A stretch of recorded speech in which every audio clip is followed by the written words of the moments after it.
പ്രിയ സുഹൃത്തുക്കളെ, നമ്മുടെ ലോകം പങ്ക്തിയിൽ നാം ഇന്നു മുതൽ ഒരു പുതിയ വിഷയം കൈകാര്യം ചെയ്യാൻ ആഗ്രഹിക്കുകയാണ്.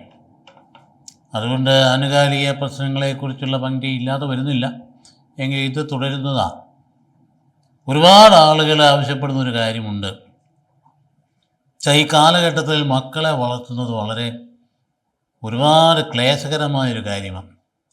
അതുകൊണ്ട് ഈ പേരൻറ്റിങ് ഇന്നത്തെ കാലഘട്ടത്തിൽ ഇത് എങ്ങനെയാവണമെന്നൊരു തിട്ടവുമില്ലാത്തൊരു അവസ്ഥാവിശേഷം കുടുംബങ്ങളിൽ സംജാതമായിരിക്കുന്നു. ഇതേക്കുറിച്ച് ഒരു വിശകലനം നടത്തുന്നത് നന്നായിരിക്കും. അതുകൊണ്ട് അച്ഛന് ഈ വിഷയത്തിൽ അറിയാവുന്ന കാര്യങ്ങൾ ഒരുപാട് കുട്ടികളുടെയും ചെറുപ്പക്കാരുടെയും ഒക്കെ കുടുംബങ്ങളെ കാര്യങ്ങൾ പരിഗണിച്ചിട്ടുള്ളതാവുകൊണ്ട് വേണം എന്നാവശ്യപ്പെട്ടതിനാലാണ് നമ്മൾ ഇങ്ങനെ ഒരെണ്ണം തുടങ്ങുന്നത്. അത് ഞാൻ നിങ്ങളുടെ പ്രാർത്ഥനയ്ക്ക് വിടുകയാണ്. കേൾക്കുന്ന ആൾക്കാർക്ക് നന്മയുണ്ടായിട്ടെന്ന് ആശംസിക്കുന്നു. അക്കൂട്ടത്തിൽ ഒരു കാര്യം കൂടി, ഞാൻ ഈ പറയുന്ന പ്രസംഗങ്ങളൊക്കെ ഇവിടുന്ന് ഞാൻ നിങ്ങൾക്ക് അയച്ചു തരുന്നതാണ്. നിങ്ങളാരും സബ്സ്ക്രൈബ് ചെയ്യുന്നില്ല, ചെയ്യാനായിട്ട് ആവശ്യപ്പെട്ടുമില്ല ഞാൻ. എന്നാൽ സബ്സ്ക്രൈബ് ചെയ്താൽ ഒരു ഗുണം, ഓട്ടോമാറ്റിക്കായിട്ട് നിങ്ങൾക്കത് കിട്ടിക്കൊള്ളും. ആ ബട്ടണൊന്ന് അമർത്തിയാൽ മതി. അത് ചെയ്താൽ നല്ല കാര്യമായിരിക്കും. മറ്റു വല്ലതും പറയുന്ന പോലെ സബ്സ്ക്രൈബ് ചെയ്യാൻ നമ്മൾ നിർബന്ധിക്കുന്നില്ല. കാരണം അവർക്ക് വ്യൂവേഴ്സിൻ്റെ എണ്ണം കൂട്ടിയിട്ട് മറ്റു പല പ്രയോജനങ്ങളുണ്ടാകുമായിരിക്കും. നമുക്കതിൻ്റെ ആവശ്യമില്ല. നമുക്ക് വചനപ്രഘോഷമാണ് പ്രധാനപ്പെട്ട കാര്യം. അതുകൊണ്ട് സബ്സ്ക്രൈബ് ചെയ്യാൻ താല്പര്യപ്പെടുന്നവരെ അങ്ങനെ ചെയ്യാനായിട്ട് നോക്കുക. അങ്ങനെയാണെങ്കിൽ ഈ എല്ലാ പ്രാവശ്യവും അയച്ചു തരുന്നതിൻ്റെ ബുദ്ധിമുട്ട് അങ്ങ് മാറിക്കിട്ടും. ഇവിടെ നമ്മൾ ഇന്ന് കൈകാര്യം ചെയ്യാൻ പോകുന്ന ഒരു വിഷയം ഒരു കുടുംബത്തിൻ്റെ സംഗതിയാണ്. ഇനി ഒരു കാര്യം കൂടി പറയട്ടെ. ഇവിടെ കുടുംബത്തിൻ്റെ കാര്യങ്ങൾ പറയുമ്പോൾ സാങ്കല്പിക കുടുംബങ്ങളും വ്യക്തികളുമാണ്. അല്ലെങ്കിൽ ഏത് കുടുംബമാണ്, ആരെക്കുറിച്ചാണ് പറയുന്നത് എന്നൊന്നും ചിന്തിക്കാൻ പാടില്ല. ഈ കഥാപാത്രങ്ങളൊക്കെ സാങ്കല്പികങ്ങളാണ്. പക്ഷേ അതിനോപോൽബലകമായിട്ടുള്ള വിഷയങ്ങളൊക്കെ ഉണ്ടായിട്ടുണ്ടാവാം. അപ്പോൾ അതുകൊണ്ട് ഈ സങ്കല്പ കഥാപാത്രങ്ങളാണെന്നുള്ള കാര്യം മനസ്സിൽ വെച്ചുകൊണ്ട് ഞാൻ ഇന്നത്തെ വിഷയത്തിലേക്ക് കടക്കുകയാണ്.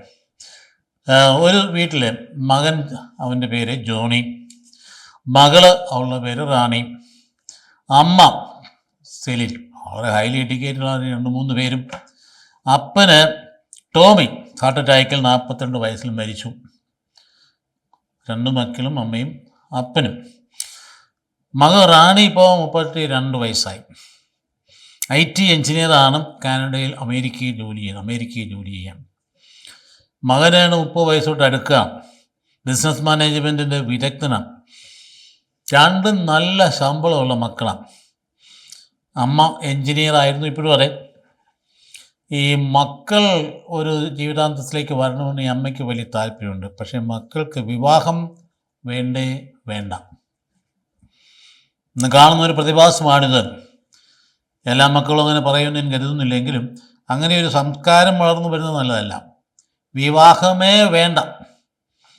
എവിടെ നോക്കിയാണ് അതിന് സ്വാധീനം എന്ന് അറിയാൻ പറയും. ഈ കുടുംബത്തിന് സ്വാധീനം അത് വേറെയാണ്. എന്താണെന്ന് വെച്ച് കഴിഞ്ഞാൽ അതിലേക്കൊന്ന് കിടക്കുക. അമ്മയ്ക്ക് ആഗ്രഹം മക്കളെ ഒന്ന് കല്യാണം കഴിച്ച് കാണാനായിട്ട്. ഏത് അമ്മയ്ക്ക് താല്പര്യമില്ലാത്ത, കൊച്ചുമക്കളെ കാണാൻ താല്പര്യമില്ലാത്ത ആരാ ഉള്ളത്? പക്ഷേ അവർ പറഞ്ഞു ഞങ്ങൾക്ക് പറ്റുകയില്ല. മക്കൾ 2 പേരും, മകനും മകളും ഒരുപോലെയാണ് പറയുന്നത്. ഇപ്പം എന്ത് ചെയ്യാൻ? അമ്മ അപ്പടെ വിഷമിക്കുക. എന്നാ കാരണം? അമ്മയുടെ വിവാഹ ജീവിതം ഞങ്ങൾ കണ്ടവരാണ്, ഞങ്ങൾക്ക് ഇത് വേണ്ട. അപ്പോൾ അവരുടെ പ്രശ്നം മനസ്സിലായല്ലോ. അമ്മയുടെ വിവാഹ ജീവിതം ഞങ്ങൾ കണ്ടവരാണ്. നോക്കിക്കേ. അപ്പോൾ എന്താണ്? മാതാപിതാക്കളുടെ ദാമ്പത്യമാണ്. അതെങ്ങനെയാണോ അങ്ങനെ തന്നെയാണ് മക്കളുടെ ജീവിതത്തിൻ്റെ വീക്ഷണവും എന്നതിൻ്റെ ഒരു സംശയവും വേണ്ട. ആ ദാമ്പത്യത്തിൻ്റെ പ്രാധാന്യം നമ്മൾ ഇന്ന് ഊന്നി പറയേണ്ടതുണ്ട്. ഇവിടെ അപ്പൻ വലിയ സാമൂഹിക പ്രവർത്തകനായിരുന്നു. നാട്ടുകാർക്ക് കേമനാണ്, സൗമ്യനാണ്. പക്ഷെ ദാമ്പത്യത്തിൽ തികഞ്ഞ അവിശ്വസ്തനായിരുന്നു. പൊട്ടലും ചീറ്റിലും അകത്ത്, പുറമേ ഭംഗി. മക്കളുടെ ദൃഷ്ടിയിലും അപ്പൻ്റെ ജീവിതം വളരെ പ്രകടമായ രീതിയിൽ മോശമായിരുന്നു, വളരെ മോശം. അമ്മയുടെ നിസ്സഹായാവസ്ഥയും ദയനീയതയും കണ്ടാണ് ഈ മക്കൾ വളർന്നത്. അമ്മ എന്നാ ചെയ്യാൻ പറ്റും? അപ്പം അതുകൊണ്ട് പരസംഗപ്രേമം നമുക്ക് പറയാമോ? വാക്ക് എനിക്കറിഞ്ഞുകൂടാ. എന്തായാലും ശരി, ഇതായിരുന്നു അപ്പൻ. ചെറുപ്പത്തിൽ അറ്റാക്കിൽ മരിക്കാൻ കാരണം തന്നെയാണ്. ദുർനടപ്പെന്ന് പറയാൻ എൻ്റെ പൂർണ്ണതയിൽ. കാര്യം ഡീസൻ്റാണ്, നല്ല ഒന്നാന്തര ഹൈ ക്വാളിറ്റി കാറിലാണ് നടപ്പൊക്കെ. എല്ലാ സൗകര്യവും സാമ്പത്തികമൊക്കെ ഉണ്ട്. അപ്പൻ നല്ല ഒന്നും ബിസിനസ്സുകാരനാണ്. ലഹരിയാണ് കൂട്ടുകെട്ട് അതിനെ പറ്റിയതും. രാഷ്ട്രീയക്കാരൊക്കെ കൂട്ടുണ്ട്. അതുകൊണ്ട് തന്നെ വീടിനുള്ളിൽ ശുദ്ധ, പിള്ളേരുടെ ഭാഷയിൽ പറഞ്ഞാൽ അവർ തന്നെ പറയുന്ന തരികിട, എന്തെല്ലാം അവർ അർത്ഥമാക്കുന്ന അറിയാൻ പാടില്ല. എൻ്റെ അപ്പനൊരു തരികിടയാണ് എന്നിങ്ങനെ പറയുമായിരുന്നു മകൻ. ഇപ്പം സമാധാനം എന്താണെന്ന് ഈ കുട്ടികൾ അറിഞ്ഞിട്ടില്ല. അപ്പൻ്റെ സ്നേഹം എന്താണെന്ന് കണ്ടിട്ടില്ല. കാണുന്നത് അമ്മയുടെ സഹനം മാത്രമല്ല, നിലവിളിയും. ഇടയ്ക്കിടയ്ക്ക് തടസ്സം പിടിക്കാനായിട്ട് ഓടിച്ചില്ല പിള്ളേരുടെ പരിപാടി. ഓരോ ദിവസം വൈകിട്ട് സ്കൂളിൽ നിന്ന് പിന്നെ എന്താ സംഭവിക്കുന്നത് അറിയാൻ പാടില്ല. അമ്മയെ സംരക്ഷിക്കുക എന്നുള്ളതായിരുന്നു നമുക്ക് പ്രായമായപ്പോൾ. അപ്പം അങ്ങനെയാണെങ്കിൽ കുഞ്ഞുങ്ങൾ തീരെ ചെറുപ്പമായിരുന്നപ്പം എന്തെല്ലാം സഹിച്ചു എന്നുള്ളത് മക്കൾക്കിപ്പം മനസ്സിലാക്കുക.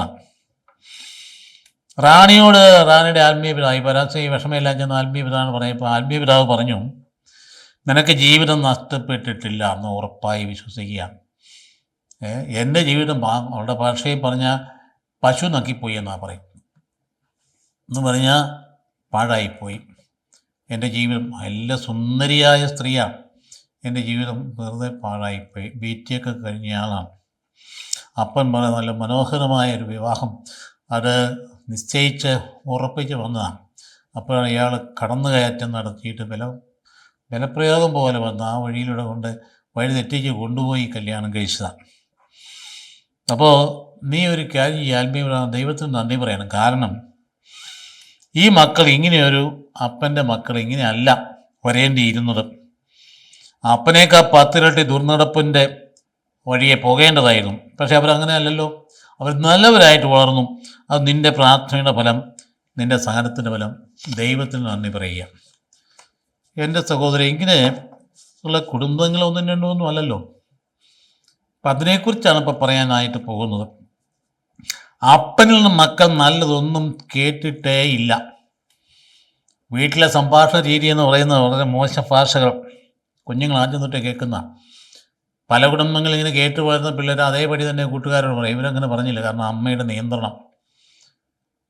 വീട്ടിൽ കേൾക്കുന്ന കാര്യം അതേപടി പള്ളിക്കൂടത്തിൽ എന്ന് പറയുന്ന കുട്ടികളുണ്ടല്ലോ, അപ്പൻ്റെ ഭാഷ. പക്ഷേ ഇവിടെ കൃത്യമായിട്ട് അമ്മ വടികൊണ്ട് നിന്നിരുന്നുകൊണ്ട് ആ വാക്കുകളൊന്നും പറയാൻ പഠിപ്പിച്ചില്ല. അപ്പന് അമ്മയെ സ്നേഹിക്കുന്നവർ കണ്ടിട്ടില്ല. അവർ കണ്ടത് ശകാരവും ശിക്ഷയും സർവ്വസമയവും. പിന്നെ അമ്മയുടെ തലമുടി കൊത്തിന് പിടിച്ച് ഭിത്തിക്കിട്ടിരിക്കുക. കാരണം 6 നിലവിളിച്ച് കാറി കൂവി അയലോകക്കാരെ വന്നിട്ടുണ്ട്. അങ്ങനെ സാഹചര്യങ്ങൾ ഉണ്ടായിട്ടുണ്ട്. അപ്പോൾ ഇപ്പം ഈ കുഞ്ഞുങ്ങൾ ഇത്രയും നന്നായത് നിൻ്റെ ഒരു ഭാഗ്യമല്ലേ കുഞ്ഞ്? ആത്മീയപിതാവ്, നിൻ്റെ ഒരു ഭാഗ്യമല്ലേ അത്? ഇപ്പോൾ റാണിയുടെ കണ്ണുകൾ നിറഞ്ഞു. ദൈവത്തിൻ്റെ നന്മയോർത്ത് കണ്ണുകൾ നിറഞ്ഞു. അവളോട് ആത്മീയപിതാവ് പറഞ്ഞു, നീ സമാധാനത്തോടെ പോവുക. അവൾ സമാധാനത്തോടെ ഭവനത്തിലേക്ക് തിരിച്ചു. ഒരു കുടുംബത്തിൻ്റെ ചിത്രമാണ് ഈ അവതരിപ്പിച്ചത്. ഇന്ന് പേരൻറ്റിങ് എന്ന് പറയുന്നത് തന്നെ ക്ലേശകരമായ ദൗത്യമാണെന്ന് എല്ലാവരും പറയുന്നു. അദ്ദേഹം വലിയ അടിയും പിടിയും കുടിയും മർദ്ദനമൊന്നും ഇല്ലാത്ത സാധാരണ കുടുംബങ്ങളിൽ പോലും കുട്ടികളെ ശിക്ഷണം നൽകുന്നത് അത്ര എളുപ്പമുള്ള കാര്യമില്ലാണോ? നിങ്ങൾ തന്നെ പറ. ഞങ്ങളെ ജപപാലകർ ഈ കുഞ്ഞുങ്ങളെ പറയാൻ നടക്കുന്നവരുമാണ്. ഇപ്പം വീട്ടിലെ സാഹചര്യത്തിനനുസരിച്ച് മാത്രമേ ഞങ്ങൾ ചെയ്യുന്ന ഹെൽപ്പ് ഫലം പുറപ്പെടുവിക്കുകയുള്ളൂ. കുട്ടികൾക്ക് വഴിതെറ്റിപ്പോയി ഇന്ന രീതിയിൽ പോകുന്നു എന്ന് പണ്ട് കൊച്ചച്ഛൻ ചെന്ന് അമ്മയോടും അപ്പനോടും വീട്ടിൽ നിന്ന് പറയുമ്പോൾ അച്ഛൻ്റെ നേരെ ചാടി, എൻ്റെ കൊച്ചങ്ങനെ പോവില്ല, അങ്ങനെ പറയുന്ന ആൾക്കാരുണ്ട്. നേരിട്ട് കുട്ടിയെ പിടിച്ചതാണ്, എന്നിട്ടും അങ്ങനെയാണ് സംസാരം. ഇപ്പോൾ ഒരു കാലത്ത് വലിയ കൂട്ടുകുടുംബങ്ങളുടെ ഇടയിലൊക്കെ ജനിച്ചു വളരുന്ന മക്കൾക്ക് സ്വാഭാവികതയിൽ തന്നെ മൂല്യബോധം കൈവരുന്ന സാഹചര്യമായിരുന്നു ഉണ്ടായിരുന്നു. ഏറ്റവും മുതിർന്ന തലമുറയുടെ ചെറുപ്പകാലം ആലോചിച്ച് നോക്കി. കൂട്ടുകുടുംബങ്ങളിൽ അവിടെ എന്തുണ്ട്? വല്യപ്പനുണ്ട്, വല്യമ്മച്ചിയുണ്ട്, അവരെ ആദരിക്കുന്ന മാതാപിതാക്കളുണ്ട്, അവരെ സ്നേഹപൂർവ്വം ആദരിക്കുന്ന മാതാപിതാക്കൾ. ഒപ്പം തന്നെ കൂട്ടുകൂടുകയും ശകാരിക്കുകയും തിരുത്തുകയും ചെയ്യുന്ന സഹോദരനാണ് മൂത്ത ചേട്ടൻ അപ്പൻ്റെ സ്ഥാനത്തും ഏറ്റ ഇളവനൊക്കെ ചെവിക്ക് പിടിച്ച് വളർത്തിക്കൊണ്ട് വരുമ്പോൾ അവനൊന്നും വഴിതെറ്റി പോകാൻ പറ്റില്ല. കാരണം അപ്പുറം ഇപ്പുറം നിൽക്കുക, പെങ്ങളും നിൽക്കുന്നു, ചേട്ടനും നിൽക്കുന്നു, എല്ലാവരും നിൽക്കുക. അതിനിടയിൽ അറിയാതെ തിന്മയിൽ വീഴാതെ വേലിക്കെട്ടുകളായിട്ട് ഇവരൊക്കെ നിന്നിരുന്ന ഒരു കാലഘട്ടം അതിനകത്തുണ്ടായിരുന്നു. ഒരു തിന്മയിൽ ഞാൻ ചാടാൻ പറ്റില്ല, കാരണം ഇവരുടെ ഇടയിലാണ് വളരുന്നത്. ഇപ്പം ഇന്നത്തെ അവസ്ഥ ഒന്ന് ആലോചിച്ച് നോക്കിയത്. കൂട്ടുകുടുംബം പോയില്ലേ, അണുകുടുംബം വന്നില്ലേ. വീട്ടിൽ അംഗങ്ങളില്ല. ആ സ്ഥാനത്ത് ശക്തമായ സോഷ്യൽ മീഡിയ കടന്നു വന്നു. ഇപ്പം അന്ന് പരിശീലനം നൽകിയിരുന്ന ആരാ? അന്നത്തെ കാലത്ത് സ്വഭാവ രൂപം നൽകിയിരുന്ന ആരാണ്? അപ്പനും അമ്മയും ആ പ്രഥമ സ്ഥാനത്ത്. ഓരോ അത്താഴം സമയത്ത് അപ്പനും അമ്മയും അപ്പുറം ഇരുന്നുകൊണ്ട് പള്ളിയിൽ അച്ഛൻ പറഞ്ഞ പ്രസംഗത്തെക്കുറിച്ച് വിശകലനം ചെയ്യുകയും അതിൻ്റെ നന്മവശമൊക്കെ മക്കളോട് പറഞ്ഞു കൊടുക്കുകയും ഒക്കെ ചെയ്യുമ്പോൾ അവർ കൈകൂപ്പിന്ന് കേൾക്കുന്ന രീതിയായിരുന്നു ഉണ്ടായിരുന്നത്. അപ്പനും അമ്മയും കഴിഞ്ഞാൽ പിന്നെ വൈദ്യർ കഴിഞ്ഞാൽ ഗുരുക്കന്മാർ. എന്താ ആദരവോടെ ഗുരുക്കന്മാരെ കണ്ടിരുന്നത് ഇപ്പോൾ. അപ്പോൾ അതുകൊണ്ട് ഇന്ന് ഈ മൂവർ സംഘത്തെ വെല്ലുവിളിക്കുന്നത് ഒരു രീതിയായിട്ട് വന്നിരിക്കുക. അതായത് അപ്പനും അമ്മയും എന്നൊക്കെ പറഞ്ഞാൽ എന്താണെന്ന്, അവർക്ക് എന്ത് കമ്പ്യൂട്ടർ അറിയാം, അവർക്ക് എന്ത് ഇപ്പം ഗൂഗിൾ അറിയാം, അവർക്ക് എന്ത് ഇതുപോലും അറിയാമോ, അവർക്കൊന്നും ഈ വിജ്ഞാനം എവിടെയാണ് കിടക്കുന്നത്. അപ്പം അതുകൊണ്ട് മൂരാച്ചിത്തരം കൊണ്ട് നടക്കുന്ന അപ്പനമ്മ എന്ന രീതിയിൽ അപ്പനും അമ്മയും കാണുകയും അവർ പറയുന്ന വാക്കുകൾക്കൊന്നും വിലയില്ലെന്നേ. അവർ വെറുതെ പഴമക്കാർ. അതിനപ്പുറത്തേക്ക് വൈദ്യൻ എന്തായി പറയുന്നത്, വൈദ്യന് വാഗ്ധോരണി നിർത്താതെ പറഞ്ഞുകൊണ്ടിരിക്കുക. എന്നിട്ട് ഇവരുടെ ജീവിതം എങ്ങനെയാണ് കിടക്കുന്നത്? ഇങ്ങനെ ഏതെങ്കിലും തരത്തിൽ ആരെങ്കിലും ഒരു അച്ഛനെക്കുറിച്ച് കുറ്റം പറഞ്ഞ് അതുകൂടെ അപ്ലൈ ചെയ്തുകൊണ്ട് നടക്കുന്ന രീതികൾ. അതിനേക്കാൾ അപ്പുറത്തേക്ക് അധ്യാപകരെയും പ്രിൻസിപ്പലിൻ്റെ ചവടൊക്കെ നടത്തുന്ന, അല്ലെങ്കിൽ പ്രിൻസിപ്പലിൻ്റെ ചവട് കൃത്യമായിട്ട് നടത്തിയിട്ട് പ്രിൻസിപ്പലിൻ്റെ യാത്രയായി നടത്തുന്ന രീതികളൊക്കെ നടത്തുന്ന രാജ്യമാണ്, സംസ്ഥാനമാണ് ഇതേ. എവിടെയാ ഗുരു ബഹുമാനം, ഗുരുവിനെ ആദരിക്കുന്ന രീതി, ഗുരുഭക്തി എവിടെയാണ്? അപ്പം അതുകൊണ്ട് ഇതൊക്കെ വന്നു ഭവിച്ചിരിക്കുക എന്നാണ്. അതുകൊണ്ട് നമ്മുടെ തലമുറയിൽ എന്തെല്ലാം സംഭവമാണ്. അപ്പോൾ കൂട്ടുകുടുംബം പോയി, അധ്യാപകൻ്റെ റോള് പോയി, വൈദികൻ്റെ റോളും പോയി. തറയിലേക്ക് അരച്ചു കയറുന്നത് എന്താണ്? വൈരുദ്ധ്യങ്ങൾ നിറഞ്ഞ ചിന്തകളും വികാരങ്ങൾ ജ്വലിപ്പിക്കുന്ന രംഗങ്ങളും ജീവിതം തലകീഴിൽ മറിക്കുന്ന പ്രത്യയശാസ്ത്രം അടങ്ങുന്ന നിരീശ്വരത്വവും യുക്തിജീവിതമൊക്കെ പ്രചരിപ്പിക്കുന്ന സീനുകളും രംഗങ്ങളും എല്ലാത്തിൻ്റെ എതിർപ്പും വെല്ലുവിളികളും ഉയർത്തുന്ന പ്രസ്ഥാനങ്ങളും. ഇതാണ് വളരുന്ന കുട്ടി ഇന്ന് നിൽക്കുന്നിടത്ത് അവൻ കടലിനും പിശാചിനും ഇടയെ എന്ന് വേണമെങ്കിൽ പറയാൻ പറ്റും. ഇന്ന് പല രാജ്യങ്ങളുണ്ടോ 18 വയസ്സിന് താഴെയുള്ളവർക്ക് സോഷ്യൽ മീഡിയ നിരോധിച്ചിരിക്കുക. ഓസ്ട്രേലിയയാണ് മുൻകൈ എടുത്തിരിക്കുന്നത്. അത്രയ്ക്കൊക്കെ ബോധം ഇങ്ങനെ മറ്റ് രാജ്യങ്ങൾക്ക് ഉണ്ടാകുന്നുണ്ട്. സോഷ്യൽ മീഡിയ വഴി എന്തൊരു ആത്മഹത്യ നടക്കുന്ന കുട്ടികളുടെ, അതുപോലെ തന്നെ ഈ പ്രകൃതി വിരുദ്ധമായിട്ടുള്ള പോക്കും കാര്യങ്ങളും ഒക്കെ നടന്നുകൊണ്ടിരിക്കുന്ന സാഹചര്യങ്ങൾ. കഴിഞ്ഞ കോവിഡ് കാലത്താണല്ലോ നമ്മുടെ കുട്ടികൾക്ക് ഈ മൊബൈൽ ഫോൺ അനിവാര്യമായി വന്നു. നമുക്ക് നിരോധിക്കാൻ പറ്റില്ലല്ലോ, അത് അനിവാര്യമായിരുന്നു. അതായത് ഫോണില്ലെങ്കിൽ പഠനം പറ്റാണ്ടായി. ഓൺലൈൻ ക്ലാസ്സുകൾ വീട്ടിലിരുന്ന് അറ്റൻഡ് ചെയ്യണമെങ്കിൽ ഫോൺ വേണ്ടേ?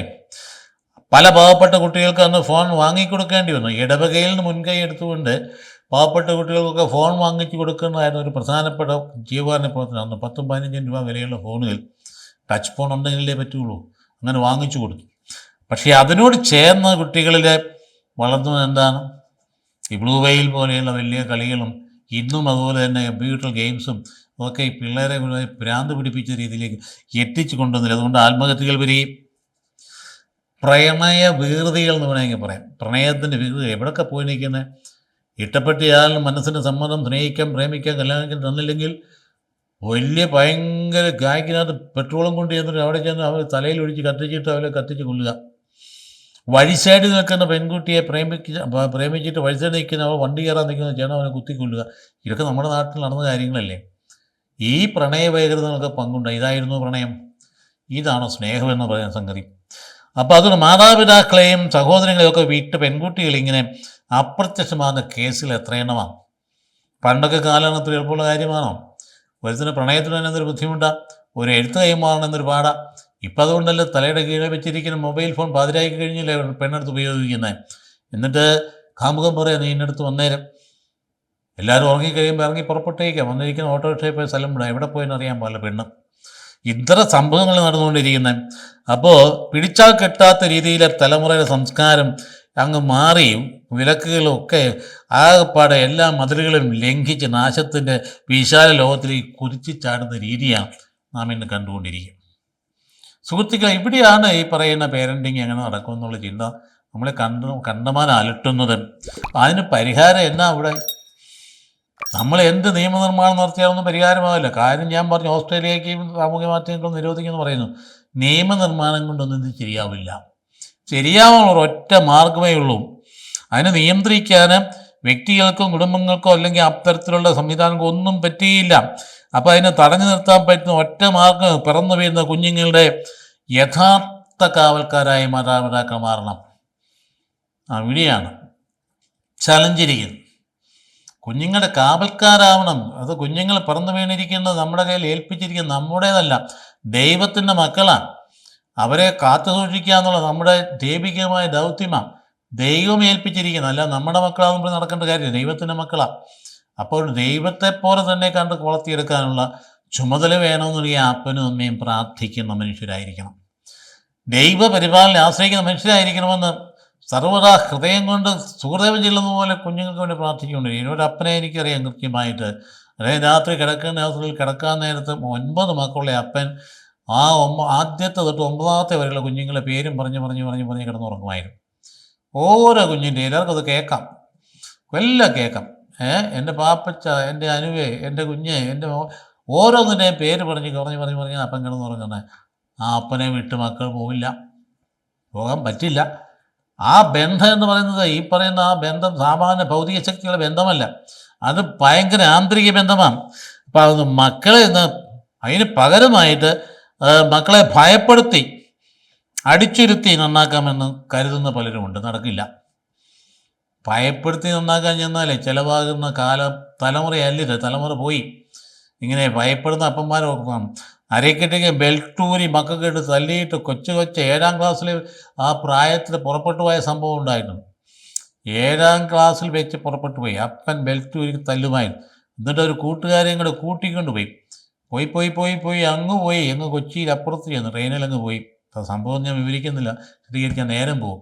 അങ്ങ് ചെന്നിട്ട് എന്നാ സംഭവിച്ചേ, അവിടെ ചെന്ന് കഴിഞ്ഞിട്ട് അവിടെ ഈ കൂട്ടുകാരുടെ ബന്ധമുള്ള വീട്ടിൽ ചെന്ന് ദിവസം രാത്രിയാണ് ചിലവഴിച്ച് ഞങ്ങൾ ക്യാമ്പിന് പോകാമെന്ന് പറഞ്ഞിട്ട് എന്നാ സംഭവിച്ചു, ക്യാമ്പിന് പോകല്ലേ. ഇപ്പോൾ രാവിലെ എന്നിട്ട് ബ്രേക്ക്ഫാസ്റ്റ് കഴിഞ്ഞവർ പോയി. അപ്പോഴത്തെ വീട്ടിൽ പ്രവേശമായി. അന്വേഷിച്ച് ലോകം മുഴുവൻ ഫോൺ വിളിച്ച് അവിടെ ചെന്ന് ഇവിടെ ചെന്ന് കഴിയുമ്പോൾ അവരുടെ വീട്ടിൽ ഫോൺ ചെന്നപ്പോൾ അയ്യോ കുട്ടികളെന്തെങ്കിലും ഇവിടെ വന്നിട്ടുണ്ടായിരുന്നു. അവരോട് പോയി അവർ ക്യാമ്പിന് പോകാമെന്ന് പറഞ്ഞു. ക്യാമ്പിനൊന്നും പോയതല്ല, പെട്ടെന്ന് ട്രേസ് ചെയ്യാൻ പറയും. പ്രൈവറ്റ് ചിലപ്പോൾ അവിടെ ഇരിപ്പുണ്ട്. വിളിച്ചുകൊണ്ട് വന്ന് കഴിഞ്ഞ് തിരിച്ചു കൊണ്ടുവന്ന് പോലീസ് വഴി ഇറക്കി കോടതി വഴി കൊണ്ടുവന്ന് കഴിഞ്ഞപ്പോൾ ഈ ആത്മീയ പിതാവ് വിളിച്ച് ചോദിച്ചു, മക്കളെ ഓരോന്നിനും വിളിച്ചിട്ട് നീ എന്തിനാ അങ്ങനെ ചെയ്തത്? അതെ, ഇവളുടെ അപ്പനെ പട്ടാളത്തിൽ നിന്ന് വന്നതാണ്, ബെൽറ്റൂരി അവളെ തല്ലുമായിരുന്നു. അവൾ പറഞ്ഞു എൻ്റെ അപ്പനാ അല്ലേ അപ്പൻ, ഞാൻ നിൻ്റെ വീട്ടിലേക്ക് വരട്ടെ, അവിടെ താമസിക്കാൻ സമ്മതിക്കുമോ? എൻ്റെ അപ്പൻ സമ്മതിക്കുമോ? നിൻ്റെ അപ്പനാ നല്ലേ അപ്പൻ. അത് നടക്കുന്ന കാര്യമാണ്. അതുകൊണ്ടെന്നാൽ ഞാൻ പോവുക. മറ്റവൾ പറയുക ഇവിടെ തന്നെ വിടാൻ പറ്റിയില്ല, അത് ഞാൻ കൂട്ടിന് പോയി, ഇങ്ങനെ പുറപ്പെട്ടു പോയി. അപ്പോൾ ഈ കുഞ്ഞുങ്ങൾ വന്ന റിയാക്ഷൻ ഭയപ്പെടുത്തി അടപ്പ് ചെറുക്കാൻ വിചാരിച്ചാൽ നടക്കാൻ പോകുന്നില്ല സഹോദരങ്ങളെ. അപ്പന്മാരോടായി പറയുന്നത്, പേടിപ്പിച്ച് ഭയപ്പെടുത്തി കുട്ടികളെ നന്നാക്കാം എന്നാരും കരുതരുത്. ആ തലമുറ പോയി. അപ്പോൾ അവർ പറഞ്ഞത് വിജ്ഞാന വിസ്ഫോടനത്തിന് തലത്തിൽ അവർക്ക് അറിയാൻ പാടില്ലാത്ത കാര്യമൊന്നുമില്ല. അവരെ ഗൂഗിൾ നോക്കാനും അറിയാം, സർവ്വതും അറിയാം, വണ്ടി അറിയാം, വഴി അറിയാം, എങ്ങോട്ട് വേണമെങ്കിലും പോകാനൊക്കെ അറിയാം. അതേസമയത്ത് അത് കാണാനോ പെണ്ണാണെന്ന് അറിയാൻ പെട്ടെന്ന് ശ്രദ്ധിക്കാറില്ല. അപകടം ഉണ്ടെന്നുള്ളത് അവർക്ക് ചിന്തയില്ല. അപ്പോൾ അതുകൊണ്ട് അങ്ങനെയുള്ള സാഹചര്യത്തിൽ വാദിച്ചൊന്നും തോൽപ്പിക്കാൻ പറ്റില്ല പിള്ളേരെ, കുറ്റപ്പെടുത്തി നന്നാക്കാനും പറ്റിയില്ല. അത് അവരെ വെറുപ്പുളവാക്കല്ല, വേറെ പ്രയോജനം. വാദവും കുറ്റപ്പെടുത്തലും നടക്കേണ്ട കാലമൊക്കെ പോയി എന്നുള്ള മാതാപിതാക്കൾ അറിഞ്ഞിരിക്കണം. അതുകൊണ്ട് എന്ത് ചെയ്തു, മക്കളെ നിരാശപ്പെടുത്തുന്ന രീതിയിൽ, അവരുടെ മനസ്സിലെ തളർത്തുന്ന രീതിയിലുള്ള സംഭാഷണ രീതികൾ മാതാപിതാക്കൾ ഒഴിവാക്കണം. പലപ്പോഴും കേവലമായിട്ടാണ് സ്വന്തം മക്കളെക്കുറിച്ച് ഇരുത്തി താത്തി സംസാരിക്കുന്ന മറ്റുള്ളവരുടെ മുമ്പിലേ താരതമ്യം ചെയ്ത് പറയുക. ഒരിക്കലും ചെയ്യാൻ പാടുള്ളതല്ല. ഒരു നല്ല വാക്ക് അപ്പനിൽ കേൾക്കാൻ, അമ്മയിൽ നിന്ന് കേൾക്കാൻ ഇവനെ കൊണ്ട് എന്തെങ്കിലും ഇവനൊരു കഴുതയാന്നൊക്കെ മറ്റുള്ള ദൃഷ്ടിയിൽ കൊണ്ട് കൊച്ചിനെക്കുറിച്ച് ആൺകുട്ടിയെക്കുറിച്ച് പറഞ്ഞു പിടിപ്പിക്കുന്ന അപ്പ, താങ്കൾക്ക് ആ മകൻ നഷ്ടപ്പെട്ടില്ലേലേ അത്ഭുതമുള്ളൂ. ഇവനൊരു കഴുതയാണ്, ഇവനെ കൊണ്ട് കാശിന് കൊള്ളുകയില്ല, പഠിക്കാനും കൊള്ളുകയില്ല, പണിയാനും കൊള്ളുകയില്ല. ഇങ്ങനെയൊക്കെ തുടരെയായിട്ട് ഈ തിരുവാമൊഴിഞ്ഞുകൊണ്ടിരുന്ന് കഴിഞ്ഞാൽ കൊച്ചിൻ്റെ വഴിക്ക് പോകും എന്ന കാര്യം അറിഞ്ഞിരിക്കേണ്ടതാണ്. അപ്പോൾ അത് ചോദ്യം ചെയ്യുന്നവരെല്ലാം അഹങ്കാരികളാണ് എന്ന് വിചാരിക്കരുത്. കുഞ്ഞുങ്ങൾ ചോദ്യം ചെയ്യും, കാരണം അവർക്ക് അറിവുണ്ട്. അപ്പോൾ ചോദിക്കും, അപ്പം അങ്ങനെ അല്ലല്ലോ എന്ന് ചോദിച്ചാലേ നീ എന്നോട് തട്ടിക്കരുന്നൂടാന്ന് ചോദിച്ചുകൊണ്ട് തല്ലാൻ ചെല്ലരുത്. അവന് കുറച്ചുകൂടെ അറിവുണ്ട് നമ്മളെക്കാളും. ഈ കടന്നു പോകുന്ന തലമുറയെക്കാളും കടന്നു വരുന്ന തലമുറയ്ക്ക് ബുദ്ധിയുണ്ടെന്നുള്ള കാര്യം നാം മനസ്സിലാക്കണമേ. മെച്ചപ്പെട്ട ബുദ്ധിയാണ് കടന്നു വരുന്നത്. അതുകൊണ്ട് അവർ മടിയന്മാരൊന്നുമല്ല. നിശ്ചിത സമയത്ത് അപ്പം പറയുന്ന സമയത്ത് പഠിച്ചോളാൻ പറയുമ്പോൾ അവിടെ പോയി അങ്ങനെ പഠിക്കാൻ പറ്റുന്ന കാര്യമല്ല. അങ്ങനെയല്ല പഠിക്കേണ്ടത്. കൽപ്പിക്കുന്നതനുസരിച്ച് പോയി പഠിക്കാനുള്ള രീതിയല്ല പഠനം. പഠനത്തിന് അതിന് ഒരുക്കം ആവശ്യമാണ്, മാനസികമായ ഒരുക്കം. അതിന് പറ്റുന്ന സമയം വരെ പഠിക്കുള്ളൂ. അല്ല അപ്പം പറയുന്ന സമയത്ത് പഠിക്കാത്തതുകൊണ്ട് അവൻ മടിയനാണ്, അലസനാണ് എന്നൊക്കെ മുദ്ര കോർത്തുന്നത് ശരിയല്ല. അപ്പം പറയുന്നത് അപ്പടി ചെയ്തില്ലെങ്കിൽ അനുസരണക്കേടാണ്. അപ്പം മക്കളെ പ്രോത്സാഹിപ്പിച്ച് വളർത്തുന്നതിന് പകരം ഇതുപോലെ നിരാശപ്പെടുന്ന അപ്പന്മാരെ ആത്മാർത്ഥമായിട്ട് ചേഞ്ച് വരേണ്ടത് നിങ്ങളിൽ തന്നെയാണ്. മാറ്റം വരേണ്ടത് ദാമ്പത്യത്തിലാണ്. ചേഞ്ച് ഉണ്ടാകണം. ഇവിടെ ജോണിയും റാണിയും രക്ഷപ്പെട്ടു എന്നത് എന്തുകൊണ്ടാണെന്നറിയാം? അപ്പൻ തലയെ കുത്തി നിന്നപ്പോഴും റോണിയും അതുതന്നെ ഈ ജോണിയും റാണിയും രക്ഷപ്പെട്ട ആ അമ്മയുടെ സ്നേഹവും പ്രാർത്ഥനയുമാണ്. അപ്പോൾ അപ്പനൊരു വഴിതെറ്റിപ്പോയാലും അമ്മ വിചാരിച്ചാൽ കുഞ്ഞുങ്ങളെ നേരെയാക്കാം. പക്ഷേ നേരെയാക്കുന്നതിൻ്റെ മറ്റ് കുറേ കെടുതുകളാണ് നമ്മൾ കണ്ടത്.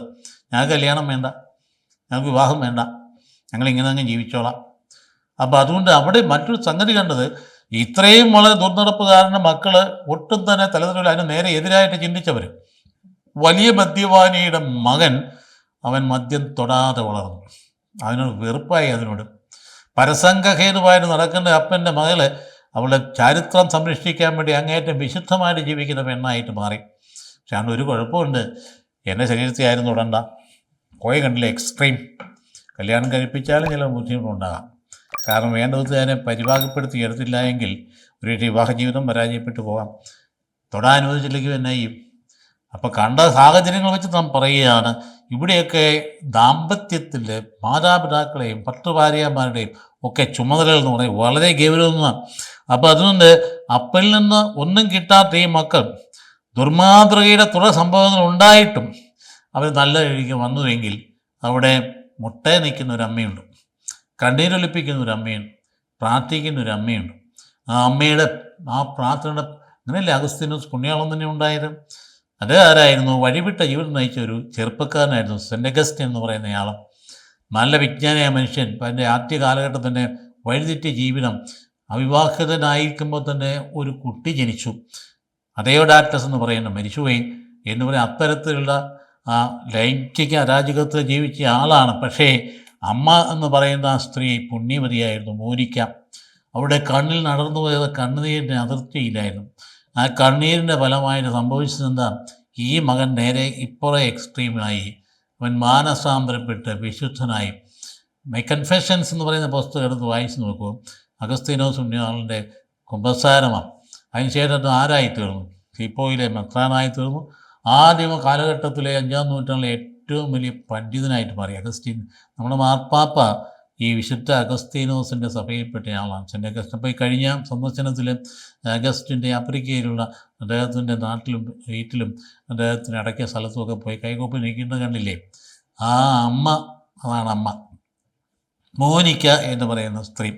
അപ്പോൾ അതുകൊണ്ട് അതുപോലുള്ള ജീവിത മാതൃകൾ ഉണ്ടെങ്കിൽ ആരെങ്കിലും ഒരാൾ പരിശുദ്ധമായി പോയി കഴിഞ്ഞാൽ കുടുംബം രക്ഷപ്പെടും. ഒരാളുടെ സഹനമായിരിക്കും മൂർധന്യത്തിൽ വരിക.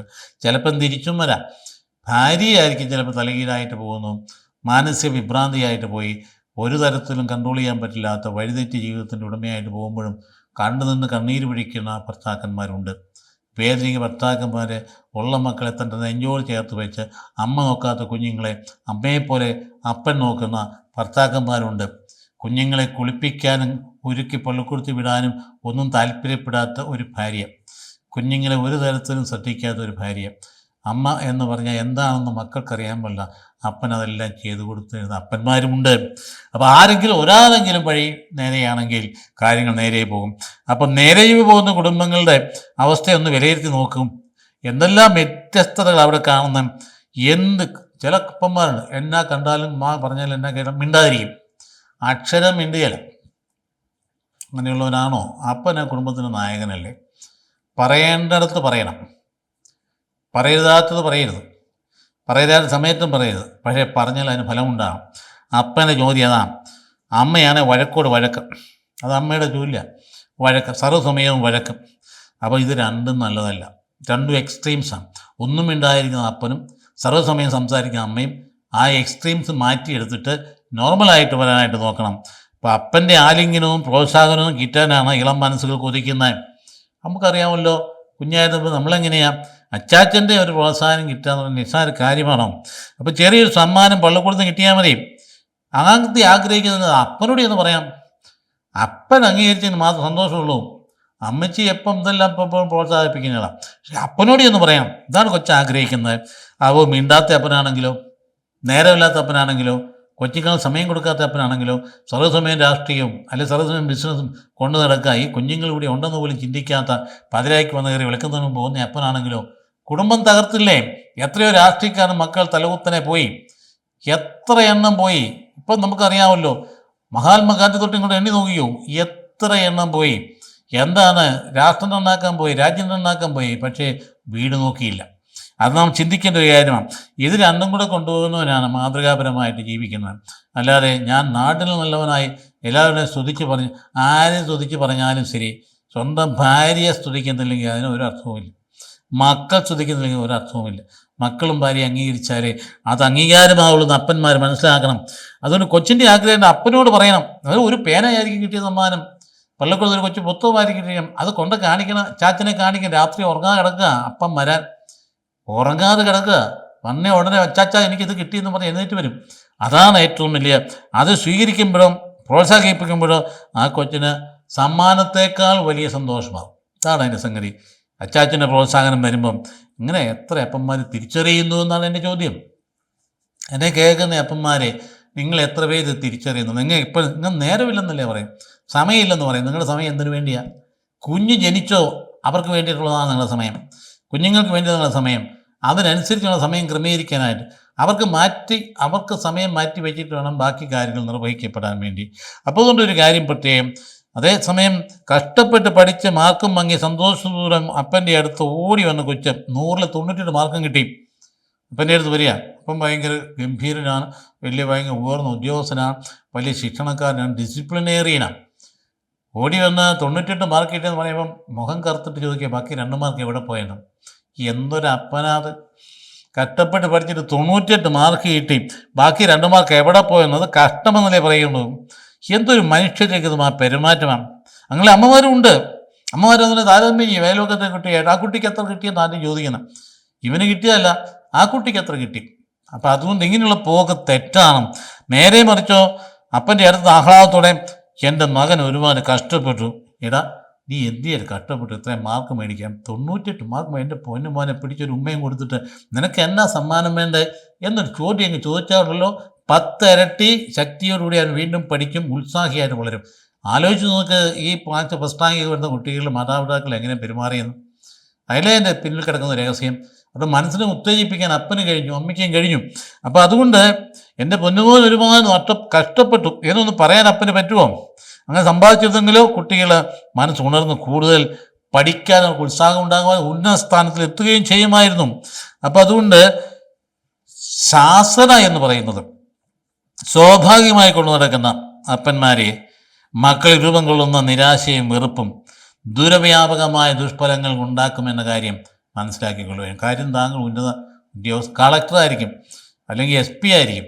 ഇപ്പോൾ ഒക്കെ കാണും കളക്ടറും SP ഒക്കെ ഉദ്യോഗമണ്ഡലത്തിൽ വെച്ച് വീട്ടിലിട്ട് വരുമ്പോൾ അപ്പനായിട്ട് വരണം. നീ അപ്പനായിട്ടാണ് കയറി വരണ്ടേ.